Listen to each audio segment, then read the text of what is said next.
नमस्कार। मैं doctor Amit Shukla, assistant professor philosophy, government degree college Kaushambi. आज का जो हमारा विषय है वह है दर्शन शास्त्र एवं दार्शनिक विधि, फिलॉसफी एंड फिलोसफिकल मेथड।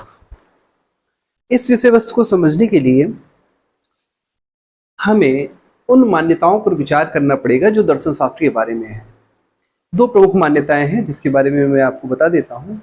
पहली मान्यता यह है कि दर्शन शास्त्र एक प्राकृतिक विज्ञान नहीं है, नेचुरल साइंस नहीं है, जैसे फिजिक्स, केमिस्ट्री, बायोलॉजी या अन्य जो विज्ञान है। तो फिलॉसफी नेचुरल साइंस नहीं है, और बिल्कुल ठीक है, फिलॉसफी नेचुरल साइंस नहीं है क्योंकि ये ऑब्जर्वेशन पर या किसी प्रयोग पर इस पर निर्भर नहीं करता। तो फिलॉसफी नेचुरल साइंस नहीं है, ये मान्यता बिल्कुल ठीक है।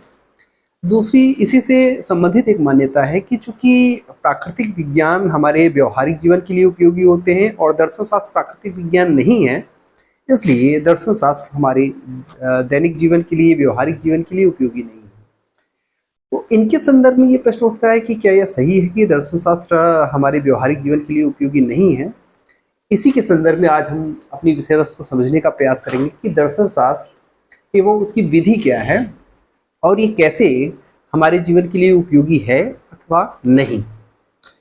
तो चलिए स्टार्ट करते हैं। सबसे पहले तो हम दर्शन शास्त्र की एक परिभाषा देंगे। Philosophy is to searching proper knowledge. दर्शन शास्त्र सम्यक ज्ञान की खोज है। यहाँ पर ध्यान देने वाली बात है कि सम्यक ज्ञान ये दर्शाता है कि ज्ञान सम्यक हो सकता है, असम्यक हो सकता है, अर्थात सही हो सकता है, गलत हो सकता है। तो यहाँ पर नॉलेज से पहले प्रॉपर इसका एडजेक्टिव है और ये एक सम्यक ज्ञान को बताता है। तो यहाँ पे प्रश्न उठता है कि सम्यक ज्ञान किसे कहेंगे। तो सम्यक ज्ञान के लिए ये तीन शर्तें हैं।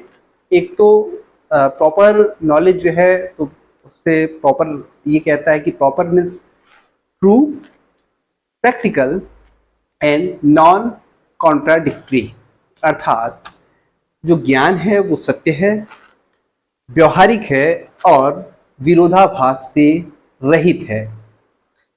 तो प्रॉपर नॉलेज का मतलब होता है कि ऐसा ज्ञान जो सत्य हो, व्यवहारिक हो और विरोधाभास से रहित हो, उस ज्ञान को हम सम्यक ज्ञान कहेंगे। और फिलॉसफी इसकी खोज करता है। तो ये यहाँ पे ये स्पष्ट होता है कि क्योंकि नॉलेज, प्रॉपर नॉलेज की बात की जा रही है, सम्यक ज्ञान की खोज की बात की जा रही है, इसका मतलब हम ज्ञान पर ज्ञान की खोज कर रहे हैं, ज्ञान पर ज्ञान की खोज।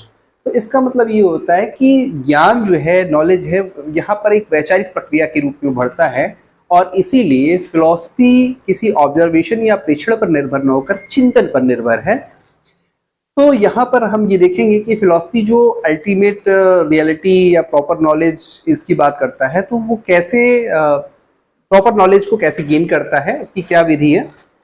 तो मेथड के रूप में अगर हम देखें तो यहाँ पे हम देख सकते हैं कि पहला जो चरण है उसका वो है क्लैरिफिकेशन ऑफ थॉट्स। जैसा मैंने आपको पहले ही कहा कि नॉलेज, कॉग्निशन ये एक वैचारिक प्रक्रिया के रूप में उभरता है और वैचारिक प्रक्रिया के रूप में सबसे पहली जो सीढ़ी है वो है क्लैरिफिकेशन ऑफ थॉट्स, अर्थात जो विचार है, जो थ्योरी है, जो आइडिया है, उसका ठीक ठीक अर्थ क्या है, उससे हम क्या समझते हैं, उसका स्पष्टीकरण। तो दर्शन पहले उसका स्पष्टीकरण करता है। फिर दूसरी जो प्रक्रिया है, दूसरा जो चरण है वो है कॉम्पेटिबिलिटी विथ प्रीवियस नॉलेज, अर्थात जो हमारा पूर्व का ज्ञान है क्या इस आइडिया, विचार या वैचारिक चिंतन के साथ सुसंगत है अथवा नहीं है।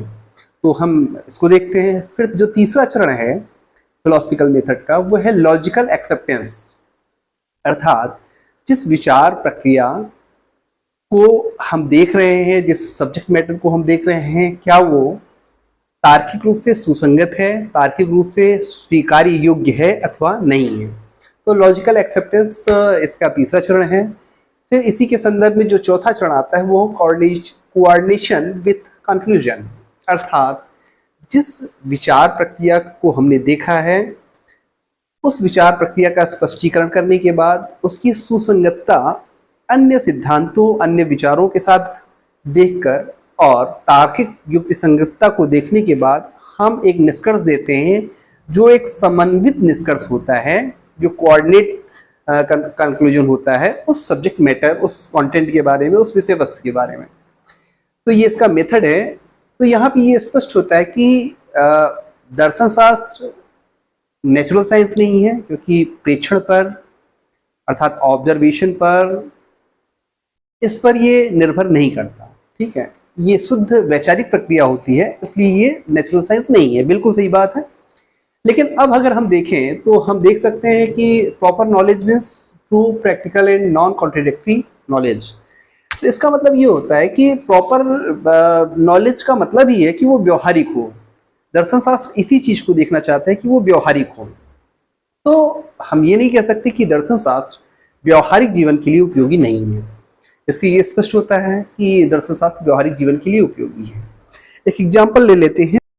अगर हम अपने दैनिक जीवन पर विचार करें तो हमारे दैनिक जीवन में प्रत्येक प्रश्न के उचित अनुचित होने का प्रश्न उठता रहता है, अर्थात उसके औचित्य का प्रश्न उठता है। और औचित्य का प्रश्न, इस पर हम हमेशा विचार करते हैं, चाहे हम दैनिक जीवन हो, हमारा कार्य क्षेत्र हो या कोई सिद्धांत हो, उस पर हम हमेशा विचार करते हैं। और कहीं न कहीं हम इस वैचारिक प्रक्रिया में एक प्रॉपर नॉलेज की खोज में लगे रहते हैं। ये एक मानसिक प्रक्रिया है, उसमें लगे रहते हैं। इसका मतलब ये होता है कि वी ऑल आर फिलोसफर्स, हम सभी दर्शन शास्त्री हैं, कम या ज़्यादा, लेकिन हम सभी दर्शन शास्त्री हैं। अगर आप एक प्योर फिलोसफर हैं, पूर्ण रूप से फिलोसफर हैं, तो आप इस मेथड का यूज करते हैं और तब ये प्रॉपर नॉलेज गेन होता है आपको, और तब कहा जा सकता है कि yes you are a pure philosopher. नमस्कार।